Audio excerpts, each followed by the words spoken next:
you've seen that when spacecraft come back to Earth, the heat dissipates the kinetic energy of the craft. This is where the Earth's atmosphere is doing the work to slow us down. Until it can just deploy parachutes and land gently smoothly. waft down to the Earth's surface. Unless you're Russian. In which case, you just crash into the Earth. They don't land in water. That's right. They land on dirt. Yes. Okay? Because we are Russian.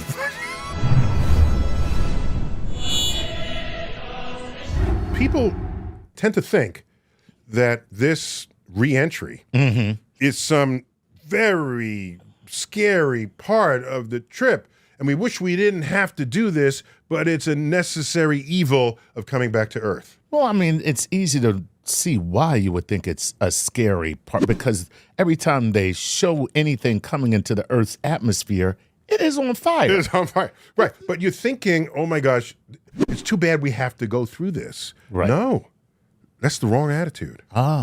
We are glad we're going through it. Okay. You know why? It means I don't need fuel to slow down. Oh, there you go. That's right. Because when you land on the moon, you got to... Yeah, you need retro rockets so that you land smoothly. Right. Because there ain't no air on the moon. Exactly. So re-entry of Earth's atmosphere is functionally aerobraking. Nice. How to take your energy of motion and deposit it somewhere else. Using the atmosphere as brakes. As brakes. Otherwise, the Apollo astronauts, in their case, or anybody, would have had to have carried fuel from their original launch pad to the moon, back to Earth, so that they can slow down. Right. So the early heat shields of the Apollo capsules, right, and others, but were ablative. So they were layers like an onion. Nice. Of material that would burn.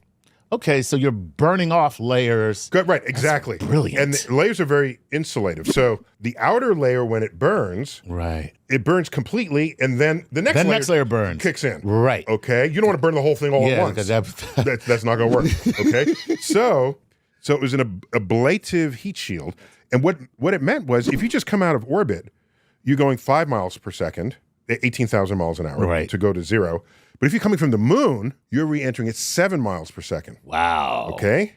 That has twice the energy as 5 miles per second does. Right. You know how you know that? No. Take 5 and square it. What do you get? 25. Take 7 and square it. What do you get? 42.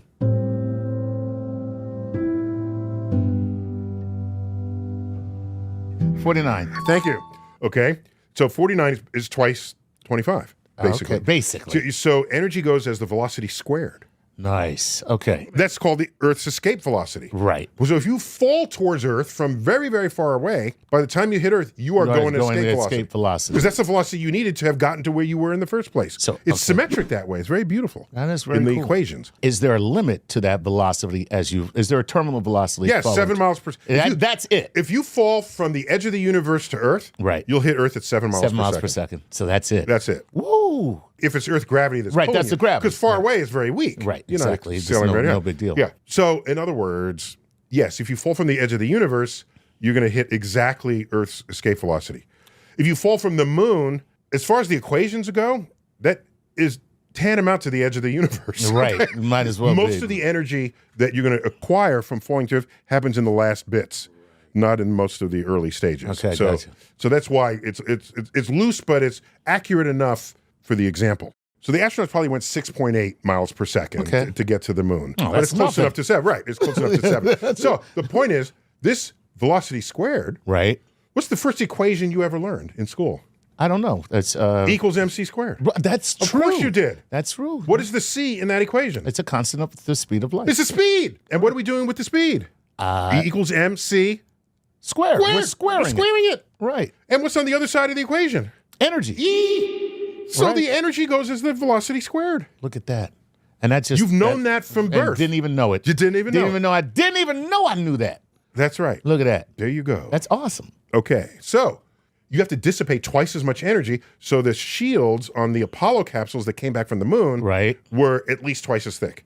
Gotcha. And you just ablate. You're peeling them off. You're peeling them off. Just peeling them off. It was very easy from an engineering point Right. to increase the heat resistance of the capsule. Yeah, you're just putting on more layers. Just putting on more layers. Yeah, you don't exactly. even have to change the material or anything. Just Exactly. put on more layers. Okay. Smart. So now, in modern By the times, way, that's brilliant. in modern times, they use the material in the shuttle tiles. Yeah, we saw that. We saw the shuttle. The shuttle. When right. we went to Los Angeles, we saw the California Science Center. Yeah, the Endeavor. The Endeavor, that's is on what it display was, the there. Endeavor. It's in captivity Right. in the California Science Center. So those are, it's not ablative because they want to reuse materials. Right. So this material, you can take a blowtorch to it. Right. It's red hot. Put the torch down, return to it, and it's room temperature. That's really cool. Yeah. So it dissipates heat rapidly. Right. As it gets hot, it's radiating it away while it gets hot, like in real time. So that's it's a cool. beautiful thing. That's very cool. So now you're in orbit, you want to get out of orbit. Okay. You need some kind of thing to slow you down a little bit Right. so that the atmosphere can kick in. Okay. So you slow me down a little bit, I drop to a lower orbit Right. where there's a few more air molecules. Right. Now the air molecules are Now hitting they're you. hitting me. Okay? Right. I don't have to use my engines anymore because you're hitting air. That's slowing me down. Slow you down a little more where the air is even denser. Slows you down even A more. little more. Even denser. Slows Right. you down more. This is a runaway process. You want to do this where it's not going to hurt anybody. Right. Earth happens to have nearly a third of all of its longitude spanned by the Pacific Ocean. Nice. There's Hawaii in there and the Galapagos Oh, and you know. a couple of islands. Right. Nothing we really need. No, stop. Yeah, no. But the total area of non-populated ocean Right. is huge. That's great. So you start your deorbit at a place where you then plunk the thing down in the In Pacific. NASA's toilet. The Pacific is the great toilet bowl of space. Yes. Unless you're Chinese. In which case they say, whatever happens. So what happened with the Chinese boosters Yes. was they did not have a means to control their deorbit. Right. And they were just sort of ambling wherever they happen to pick up enough molecules to drop them. That's where it is. Right. And we got lucky. So you want to have a little bit of fuel Just a little. to tell it when to start that deorbit and then drop it in the Pacific. And if you don't, it's actually irresponsible. Yes. Yes. Okay. Yeah. And that happened with several Chinese boosters and rocket parts. Right. Right. Okay. Right. So that's all deorbiting is. That's really cool. It's why you need fuel to land on the moon, but you don't need fuel to land back on Earth. Because Earth's atmosphere is your braking system. Aerobraking. Treat it as this is a beautiful thing There rather you than, go. oh my gosh, will they survive? I don't know. Well. It's dangerous. Hey, Chuck Nice here. You know, generally, I'm known as an upbeat, happy, smiling guy, but I have a confession to make. For a long time in my life, I was faking it. I was hiding behind a smile because I didn't want people to know that I was depressed. I also felt ashamed and stigmatized, but then I decided to reach out for help and talk to somebody. And I found out there was no need for me to suffer and be alone. The professionals that were helping me made me realize that it wasn't a me thing, it was a chemical thing in my brain. And that allowed me to get over the stigma and find a solution and treatment that actually worked for me. So now, when you see me smiling and happy and upbeat, it's because I actually am. And that's why I want to encourage any of you who might be feeling similarly to how I once was to go out and seek help, because you're not alone. Thanks to our sponsors at BetterHelp, in just a matter of days, you can now get set up with a licensed therapist who is trained to listen and provide you with helpful, unbiased advice. And the best part is, you can do this all from the comfort of your own home.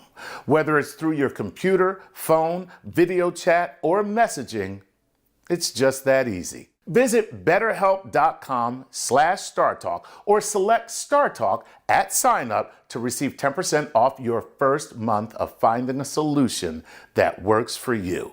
And from all of us here at StarTalk, we wish you well. One last thing. Yes. The space probe Cassini, Yes. which was sent to Saturn. Saturn. Spent 13 years orbiting Saturn, visiting right. moons, Taking pictures, hanging doing all out, kinds of good taking stuff. pictures, and then we were done with it. Yeah. So you know what we did? Yeah. We deorbited it. Nice. Okay. Into Saturn. Okay.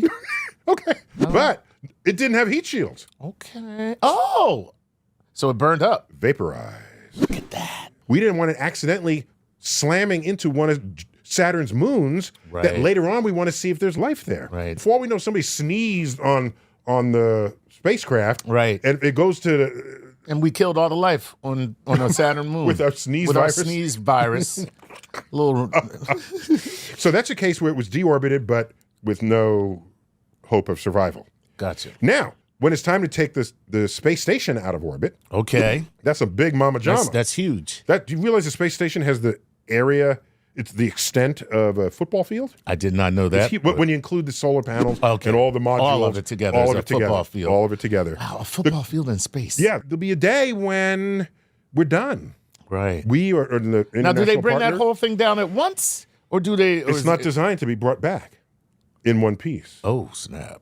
If you're going to deorbit any of it or all of it, you're going to plunk it into the Pacific Right. as we did everything else. And not the Chinese way.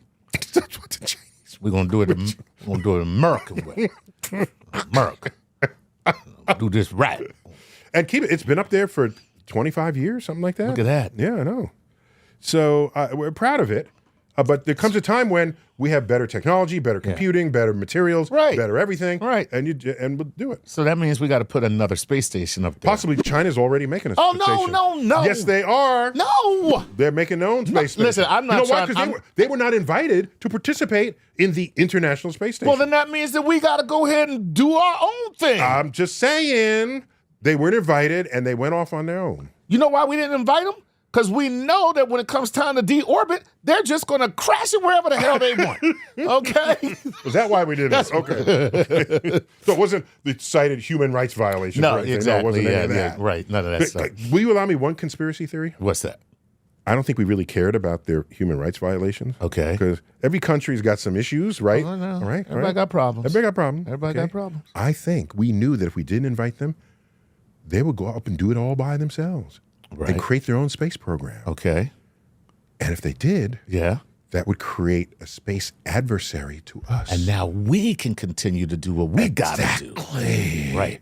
We Yeah. got the, just like we did with Russia. Yep. The Soviet Union. Right. We had a space adversary. Yeah. That's my one little conspiracy Well, theory. listen, I'm going to give you that. I don't And then think they that's say, the Chinese are doing it, so we got to do it now too. we got to do it too. Congress writes the checks. Hey, look at commercial space right now. Just based on what you said, we used to hitch a ride with the Russians. Now all of a sudden, we got this whole burgeoning thing. industry. The whole thing. What- And by the way, China said they want to go back to the moon, and we said, it's guess time. what? We already there. We're already there. So we got the Artemis program. We're we going got back to the Artemis. moon. We're going All back. of a sudden, this blooms out of nowhere. Yep, there you go. The fertile ground was we have an adversary. Right. A friendly foe. A is an friendly adver- foe. is an That's it. adversary. That's what we Because we're, need. of course, trade partners with China and Yes, everything. exactly. So, there it is. Yep. Now, if only Taiwan gets a space station. A space station. All right, that's all we All got right, time there you for. This has been yet another explainer. Thanks, Chuck. Oh, Always being no, here that was for it. fun. All right, Neil deGrasse Tyson here for StarTalk. And by the way, we are recording in my office. A cosmic crib. I don't think the authorities would sanction that. Got to go for it. In my office at the Hayden Planetarium of the American Museum of Natural Histories, otherwise known as The cosmic crib. All right, Neil deGrasse Tyson here. Keep looking up.